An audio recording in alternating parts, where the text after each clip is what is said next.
Doctor कलाम sir, दोनों में common था ये चीज। और आप देख सकते हैं, एक हमको प्रोडक्शन देके गए और एक हमको बहुत बड़ा इंडस्ट्री देके गए। और आज भी टाटा ग्रुप बहुत ज्यादा फिलैंथ्रोपी करता है इंडिया के लिए।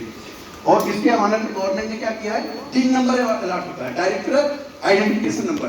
जो रतन टाटा का 3 नंबर था वो था 001। ये ऑनर था उनके लिए देश का। अप्रिसिएशन, कभी आपके किसी से दोस्ती भी, थोड़ा सा दुश्मनी भी रहे, मतलब होता है ऐसा, कोई चीज बोल के याद रखिएगा, मतभेद रखिए, मनभेद मत रखिएगा। मतभेद और मनभेद दोनों में अंतर है। हम जेएनयू में पढ़े हुए हैं, वहां पर आइडियोलॉजिकल लड़ाई होती है, लेफ्ट इज राइट इज, ये सब तरह तरह की लड़ाई होती है, माओवादी नक्सलवादी, तो ये भी दुनिया के वहां पर थे। तो वहां पर क्या होता था, हमारे जमाने में तो मतभेद था, अब तो मनभेद होने लगा, आजकल तो मनभेद चल रहा है वहां पर, नया वर्जन आ गया है। तो आप अपने एनिमी का भी अप्रिसिएशन करिए उसके अच्छे काम पे। जैसे जब कर्ण तरफ धनुष बाण से मारते थे तो 10 कदम शायद जाता था अर्जुन का तरफ, तो श्री कृष्ण क्या कहते थे, वाह कर्ण वाह। तो कहते थे अरे मेरा तो 100, मैं मारता हूँ उसका 100 जाता है और 10 पे तुम उसकी वाह वही कर रहे हो और मेरी नहीं कर रहे। अच्छा, उतर गए, उनको उतार दिए, हनुमान जी को कहे मारो, कर्ण ने मारा, पता नहीं चला कहाँ चले गए, किस जगह चला गया उनका। तो एप्रिसिएट योर एनिमी, एक दिन आएगा आपका भी एप्रिसिएशन होगा। Simple, change your mindset.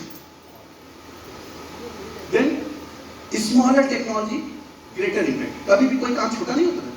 इस कमरे को इसमें स्वीपर ने भी काम किया होगा, स्वीपिंग का काम हुआ, डोंट जज कि उसका स्वीपर का काम, वो भी बहुत इंपॉर्टेंट है, नहीं कि हम सही से बैठ नहीं पाते यदि सफा न रहे।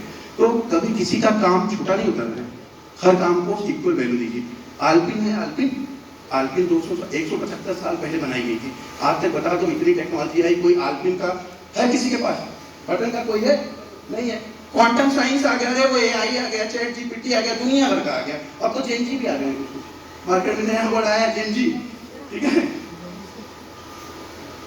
और जैसे मैं यहाँ पर वो कर रहा हूँ, this is the celebration of the knowledge. Seminar is the celebration of the knowledge. तो नॉलेज जो होता है, कोई डिबेट, कोई डिस्कशन, कोई conference, it is uplift the society, it is not to किसी को क्वेश्चन ऐसा पूछ लो कि वो बता नहीं पाए, जबरदस्ती उसको नीचा दिखा ले। तो the purpose of sharing of the knowledge is not victory, it is uplift नहीं, ग्रोथ, प्रोग्रेस, ये होना चाहिए। प्लेटो ने कहा था, प्लेटो महान दार्शनिक प्लेटो।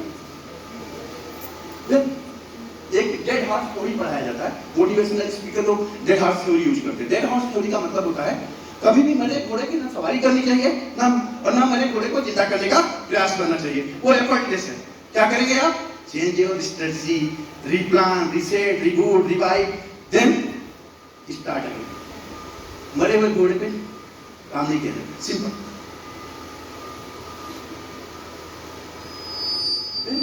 पर्सनल इफेक्ट, पर्सनल इफेक्ट ये होता है, जैसे मैंने कहा था फर्स्ट स्टेप बहुत ही टफ होता है, तो उसको पर्सनल इफेक्ट नाम दिया गया है। उसमें क्या होता है कि आप हर स्टेप पे आपको फेलियर मिलेगा, इसके लिए भी रेडी रहिए कि आप एक मैच में 100 रन मार के आए तो अगले में आउट भी हो सकते हैं एक बॉल पे।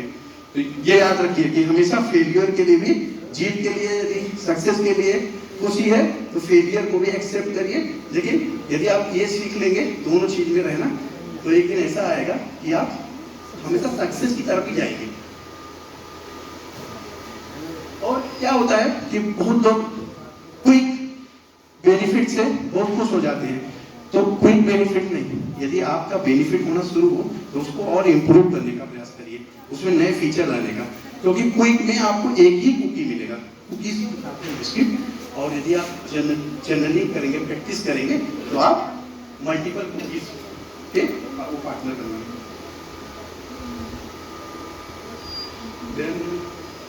यहाँ पर ऑलवेज रेगुलर पे लिखा है, इसके पीछे मैंने नेल्सन मंडेला और स्वामी जी और डॉक्टर कलाम, 3 लोगों का कोटेशन लिखा था। आप सबको पता है स्वामी जी के बारे में, स्वामी जी का मतलब, स्वामी जी का नाम लेते ही youth icon forever Swami Vivekananda. उनसे बड़ा आज तक ऐसा कोई यूथ आइकॉन हुआ नहीं, अभी तो नहीं आया कोई यूथ आइकॉन उनसे बड़ा।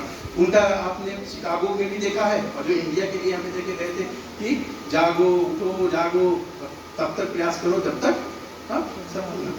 ये उनका था। नेल्सन मंडेला ने कहा था कि power is the knowledge is the super power, ये उनका कहना था। डॉक्टर कलाम ने क्या कहा था? If you salute your duty, if you salute your duty then everybody salute you, if you pollute your duty then you have to salute everyone. मतलब यदि आप अपने काम को नमस्कार करेंगे तो दुनिया आपको नमस्कार करेगी, और यदि आप दूसरे का नमस्कार करना सीखेंगे तो चापलूसी करना बंद करिए। ये स्ट्रेटजी कर दी है, बहुत ज्यादा दिन तक सर्वाइव नहीं करेंगे आप चापलूसी करके समाज में। ये वर्ड सुनने में बहुत लग सकता है लेकिन सही बता रहा हूँ। आपने दशरथ माझी की मूवी देखी होगी, दशरथ माझी की मूवी देखी होगी। जब तक जैसे कहा जाता है बिलीव पावर और commitment it is the way to success, और उन्होंने क्या किया था, एक छीनी हथौड़ी से पहाड़ को तोड़ के रास्ता बना दिया, because of some reason, due to some reason.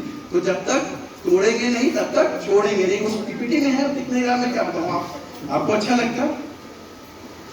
और मैं यहाँ पर अपने इस टॉक को यहाँ पर कंक्लूड करता हूँ। टेक अवे, क्या मैसेज देना चाहता हूँ वो आप लोग सुनिए, इंपॉर्टेंट है। हर आदमी के अंदर इम्पोस्टर सिंड्रोम होता है। Anybody have any idea about impostor syndrome? Psychology किसी ने पढ़ा है?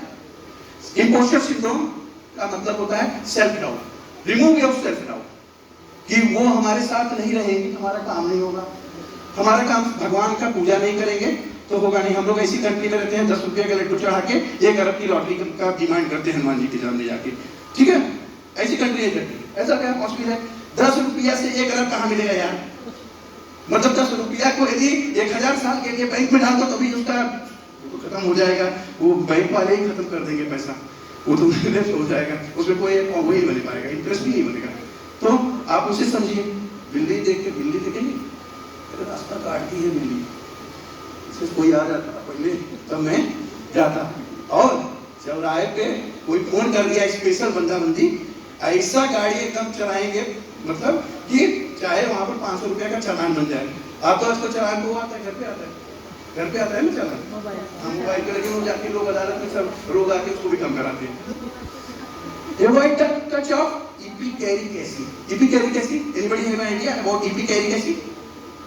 इपिकैरिकेसी का मतलब होता है जैसे कोई दुखी है, कोई बीमार है, कोई फेलियर हो गया, बहुत अच्छा स्टूडेंट है, बहुत अच्छा आदमी है, कभी प्लेजर नहीं मनाना चाहिए।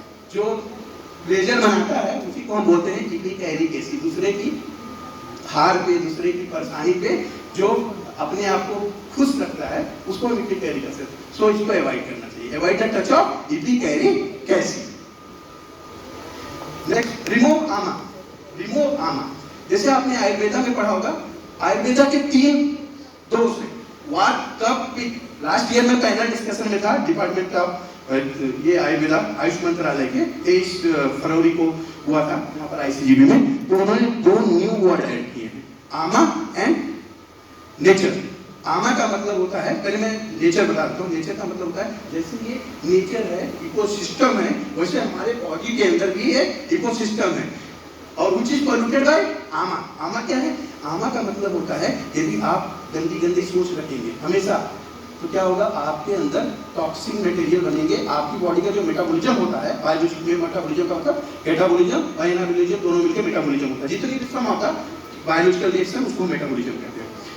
मेटाबॉलिज्म जो है यदि इनकम्प्लीट हो जाए तो क्या होने लगता है, रिएक्टिव ऑक्सीजन स्पीसीज, जो एंटीऑक्सीडेंट आप खाते हो, रिएक्टिव ऑक्सीजन स्पीसीज ही तो ऑक्सीडेंट है, उसी के अगेंस्ट हम एंटीऑक्सीडेंट खाते हैं।